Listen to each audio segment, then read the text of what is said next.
Cinawi, Kediri, tinggallah seorang pangeran yang hidup berkecukupan. Pangeran itu bernama Kusumayuda. Pangeran Kusumayuda ialah putra mahkota yang akan menggantikan tahta berikutnya.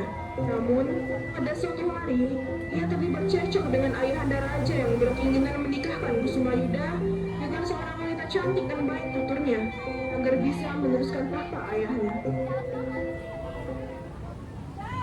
Ayahanda, yang benar saja. Aku tidak ingin menikah dengan jorokan seperti ini.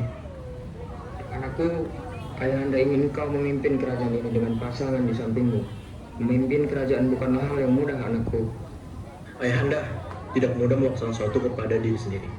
Malam ini, aku akan pergi untuk menerima ilmu sebuah desa. Aku harap raja berkenan menunda banyak hal. Aku pamit. Pangeran mematahkan segala harapan sang ayah dengan berlalu begitu saja kembali ke kamarnya. Malam itu, Pangeran menjalankan keinginannya untuk pergi dari kerajaan bersama dua pengawal pribadinya. Ia menyamar menjadi pengembara bersama kedua pengawalnya, berkelana ke sana kemari, ingin mencari pekerjaan dan tempat tinggal. Pangeran, bagaimana kita melewati malam ini? Sebelum, hentikan panggilan itu. Saat ini kita sedang menyamar. Lantas kita harus memanggil pangeran dengan sebutan apa? Aku harus mencari nama baru. Adakah saran dari kalian, wahai gempol dan sebelum? Bagaimana dengan ranting gagah? Itu terlalu bagus. Bagaimana dengan gading gajah? Jangan, itu juga terlalu bagus. Hentikan. Bagus apanya? Aku sangat bertanya pada kalian. Pangeran menghentikan pembicaraan kedua pengawalnya. Mata pangeran melihat sesuatu yang pelik baginya. Wahai nenek, bukankah itu sangat berat? Berikan pada kami agar kami bantu. Gempol, bawa lembar nenek ini. Aku harus bantu apa? Nenek mau gendong. Terima kasih, Nak. Rumah nenek ada di sana.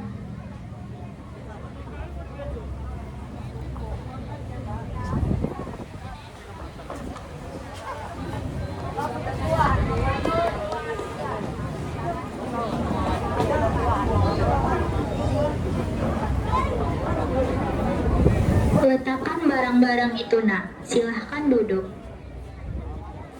Siapa nama kalian, Nak? Saya Ceblung. Yang di sebelah kanan saya Ande-Ande Lumut. Yang ini Gempol. Bagaimana jika kalian bertiga tinggal bersama nenek? Menjadi anak nenek, nenek hanya tinggal seorang diri di rumah yang lumayan besar ini. Bagaimana pangeran? Nama yang saya buat tidak buruk kan? Ya, aku mau ke itu. Hei, kalian berbisik apa?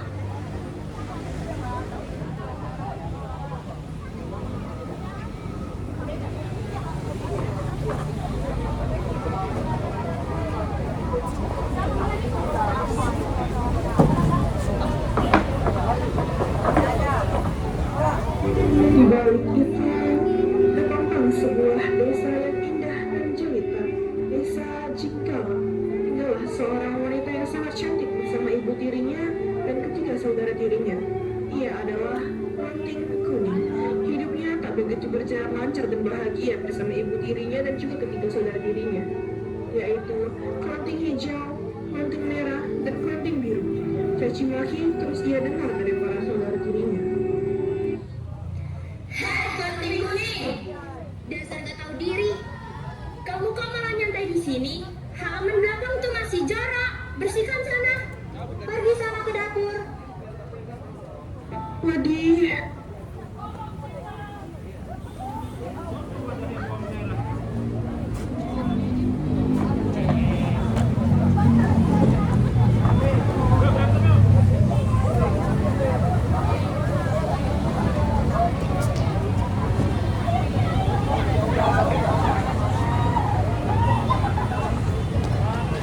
resah hati. Kelenting kuning bersihkan halaman dapur rumahnya. Hatinya sungguh parau. Berandai ada sebuah keajaiban yang mendatanginya. Ia sangat ingin berada dalam keakuran bersama ketiga saudara tirinya. Ranting kuning. Hei Senja, Panji, ngapain kalian di sini? Hei Kelenting, kemarilah. Lagi-lagi kau dibuat lelah oleh ketiga saudaramu ya? Hei Kelenting, berhenti seolah-olah kau baik-baik saja. Dunia ini parau. Kau tak perlu terlihat baik-baik saja, padahal hatimu ingin berteriak dan menangis. Terkadang aku perlu menutupi semua dengan ucapan baik-baik saja, karena tak semua orang ingin mendengar, kan? Sudahlah teman-teman, aku kembali ya. Sampai jumpa lagi besok. Sementara itu, Lantung Biru iri melihat Kuning yang tengah bersenda gurau bersama teman-temannya, sehingga Biru kembali ke rumah dengan ide busuknya. Lantung Biru membersihkan drama. Ia membersihkan lantai dengan wajah yang begitu menahan tangis. Biru, kamu kenapa? Kakak, aku dipaksa Kelenting Kuning untuk membersihkan rumah. Apa? Berani sekali dia. Kuning juga mukul aku, Kak. Tangan aku sakit. Ayo kita adukan ke ibu.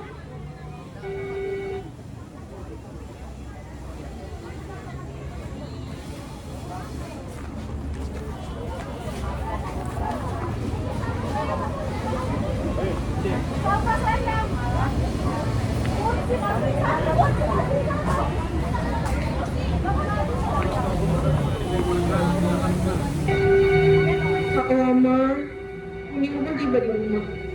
Yang awalnya ia tersenyum berbahagia, kini senyumnya pudar. Kuning, dari mana saja kamu? Ibu, habis ketemu Senja, Bu. Kamu itu disuruh membersihkan rumah, malah saudara kamu yang lakuin. Anak kurang ajar. Kamu itu punya otak nggak sih? Anak kayak kamu itu nyusahin banget. Biru, kemarin nak. Apa yang kamu lakuin sama Biru, hah? Kamu itu cuma anak pungut, tapi berani banget nyakitin anak kesayangan saya. Gila kamu ya? Harusnya saya nggak perlu ngerawat kamu. Ibu, tangan Biru sakit. Urus semua pekerjaan rumah, sekarang. Rasain tuh, banyak gaya banget sih. Lagian heboh banget. Ih, najis.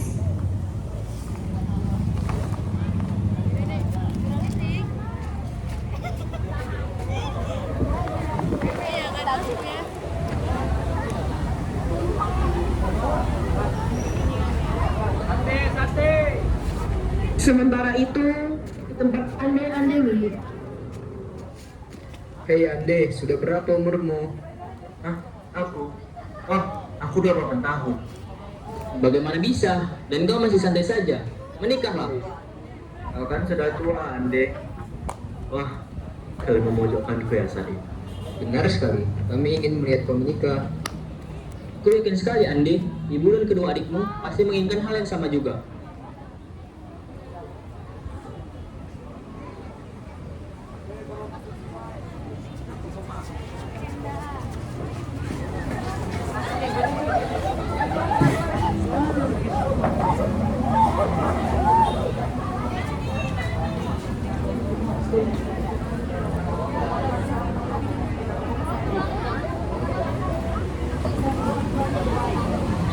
Setelah selesai bekerja, Andi kembali ke rumahnya dengan disambut hangat oleh ibu dan kedua pengawalnya dulu. Ibu, Ande pulang.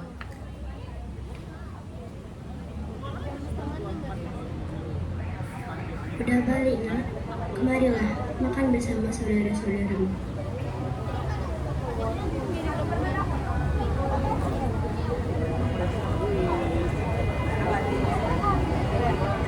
Ande, kamu tidak ingin menikah, nak? Ibu sudah tidak sabar ingin memiliki menantu. Menikahlah, Mas. Tapi aku tidak yakin Mas bisa menikah. Aku setuju, dia jelek. Apa maksudkan berdua? Hah? Kau tak pukul pakai sendok? Beneran tahu, Mas? Siapa coba yang mau sama Mas Andi? Wih, pasti nggak ada. Benar tuh. Selain jelek, Mas Andi itu hobi ngorok kalau tidur. Mana betah istrinya. Ibu, Ande boleh tidak mukul mereka berdua? Ush, tidak sopan berdebat di depan makanan. Anda, Andika Ibu. Tolong bantu Andi untuk mencarikan calon istri.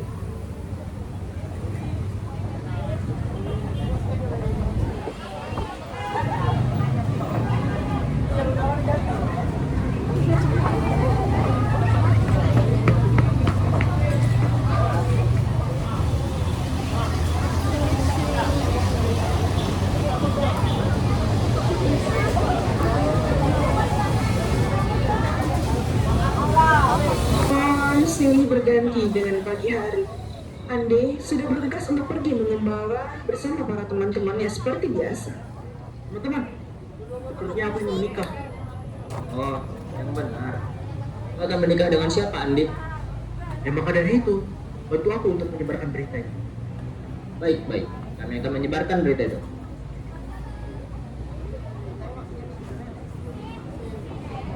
Perhatian, perhatian. Kami di sini ingin menyebarkan sebuah kabar berita yang datang dari saudara kami, dari Andi Lumut, pengembala muda yang sangat tampan dan pekerja keras. Ia tengah mencari calon istri untuk mendampinginya. Siapakah gerangan Andi Lumut itu? Dia seorang pria pekerja keras, seorang pembalap yang sangat menyayang keluarganya. Benar, aku pernah lihatnya. Ia sangat baik dan tampan. Tapi bukannya Andi Lumut juga punya adik ya? Iya, adiknya 2, sama tampan. Jika saya terpilih menjadi calon Andi Lumut, aku akan mencalonkan diri untuk menjadi istri adik Andi Lumut saja. Adiknya kan 2 tuh.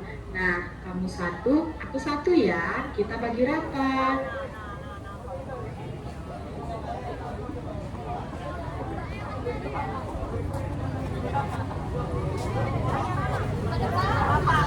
Angin bertiup ke segala arah menyebar berita tiada batas. Seorang pria tampan pekerja keras tengah mencari seorang gadis yang ingin ia persunting sebagai istrinya.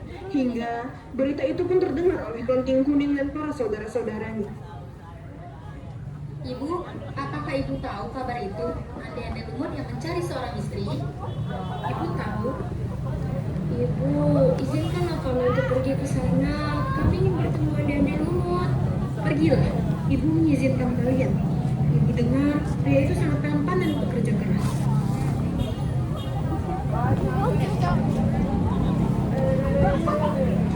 Saat itu, Klonting Kuning hanya diam. Namun keesokan harinya, ia pergi bertemu kedua temannya, Senja dan Panji. Senja, aku ingin melakukan sesuatu untuk diriku. Apa itu? Aku ingin pergi menemui Andi Lumut. Aku ingin menjadi istrinya. Apakah itu ide yang bagus? Itu ide yang bagus, tapi apakah ibumu akan setuju? Bagaimana kau memastikan ibumu?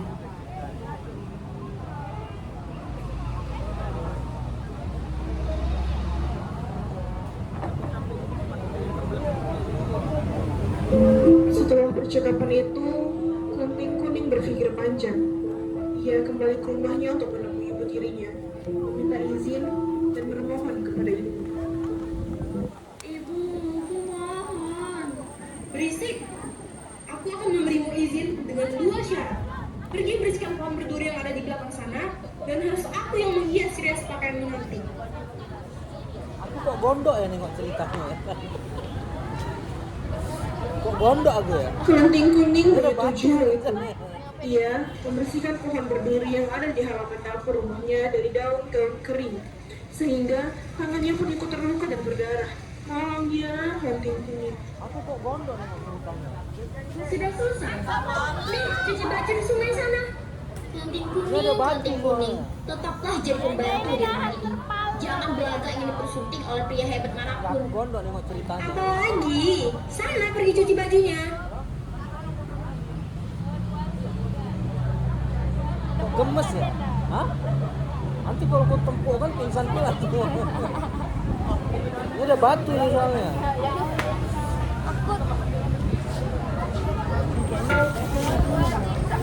Dengan berat hati, Klonting Kuning pergi ke sungai untuk mencuci pakaian milik saudaranya.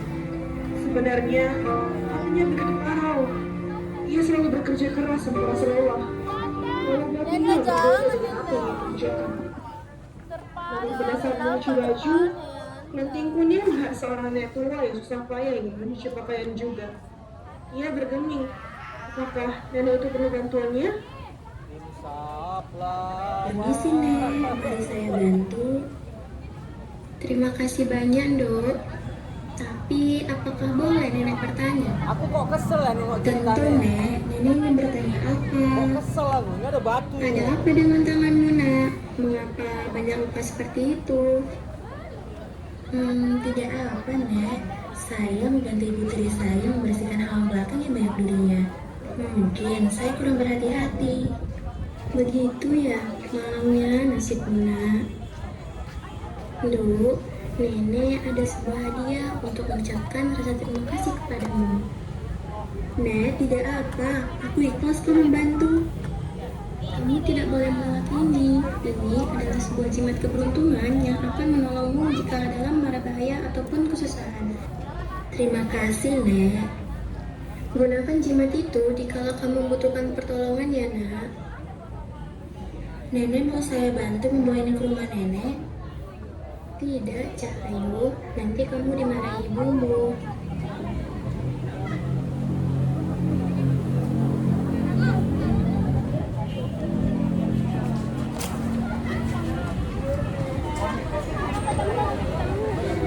Saat kembali ke rumahnya, Lenting Kuning meletakkan baju bodi saudaranya dengan benar. Namun, ada saja hal yang membuat Lenting Kuning terlihat salah. Kamu gimana sih Kelenting Kuning? Ini bajunya masih kotor. Kamu tuh bisa benar dikit gak sih? Gini aja gak beres. Ada apa ini? Kenapa berisik sekali? Ibu, lihat Kuning. Dia mencuci bajuku tapi tidak bersih. Kamu gimana sih Kuning? Kayak gini kamu mau menikah?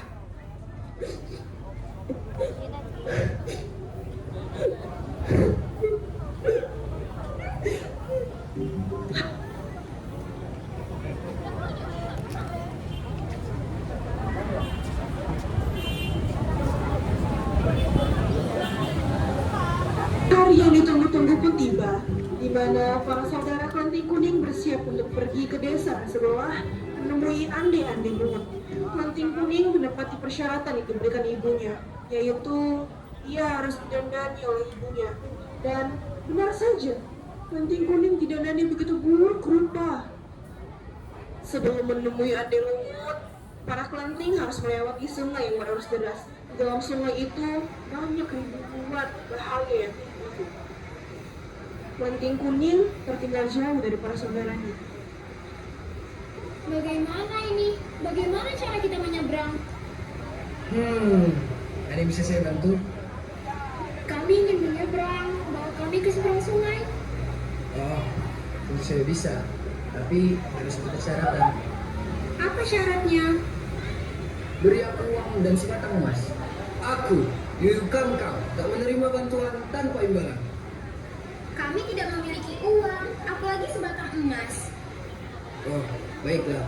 Bagaimana jika dengan syarat ini?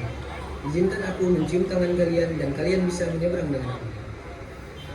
Tiga kelenting merasa bingung dan marah, tapi mereka harus melakukan itu demi bisa menyeberang. Tiga kelenting menerima syarat tadi, dan akhirnya mereka bisa menyeberang sampai di desanya Lumut. Sementara itu, Kelenting Kuning baru saja sampai di pinggir sungai. Wajahnya begitu bingung dan tak tahu harus bagaimana. Tepat di sana, Liu Kangkang masih berdiri melihat kehadiran Kelenting Kuning. Nah, kau ingin menyeberang dengan penampilan seperti itu? Hah, kau jelek dan busuk. Aku tidak ingin membantumu. Kelenting Kuning merasa begitu sedih. Namun, ia mengingat sesuatu tentang sebuah jimat yang ia terima kemarin. Kelenting Kuning membuka jimat itu dan mengucap permohonannya. Tolong bantu aku untuk menyeberang.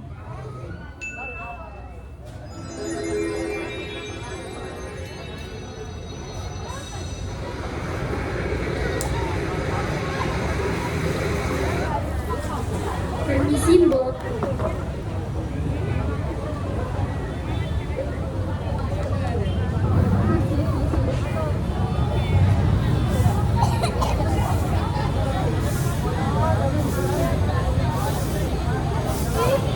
Kami bertiga mendengar kabar tentang Ande Lumut yang mencari calon istri, dan kami bertiga ingin mencalonkan diri.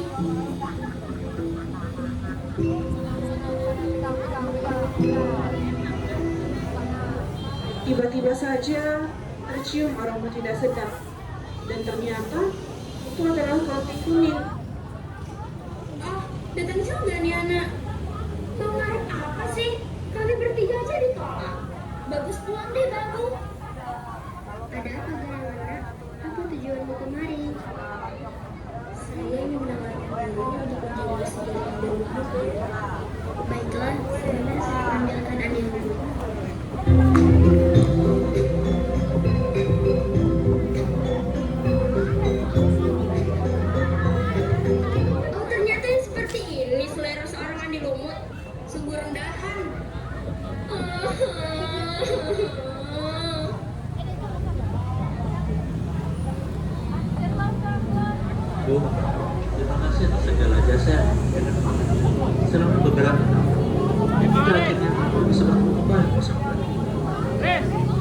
aku ingin jujur. Sebenarnya aku adalah pangeran sendiri bagi dari kerajaan. Dengan pernyataannya, Ande Lumut atau pangeran kembali ke istana dan disambut oleh para pengawal setia ayah.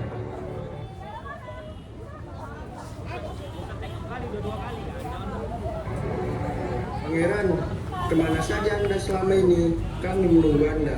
Kami ingin mengatakan bahwa ayah anak raja sudah tiada dan kami menunggu Pangeran. Maafkan aku yang tidak apa. Aku akan melaksanakan apa yang ayahku inginkan sebelumnya dan tolong terima aku kembali di sini. Pangeran, tolong pimpin kami sebagaimana ayah Anda pimpin sebelumnya. Namun, Pangeran, siapa wanita di sebelah Anda? Iya, apakah ia permaisuri? Ia adalah istri. Dan Tirtun terus hubungkan hingga ajal pun tak kuizinkan memisahkan. Tidak bisa ya Pangeran. Ada romantis ini. Andi, terima kasih. Untuk apa? Permaisuri itu. Untuk menerima aku bersama istrinya. Padahal mereka lebih baik dari kamu. Tapi sudah dia baru pernah baik ini mataku, ini diriku yang terbaik. Jadilah permaisuri dan temani segala langkah baik. Pukul aku ketika aku salah dan temani aku ketika aku terpuruk. Nggak sanggup, aku pilih kemas. Ikut gak? Tiketnya kita beli di Travelodok aja.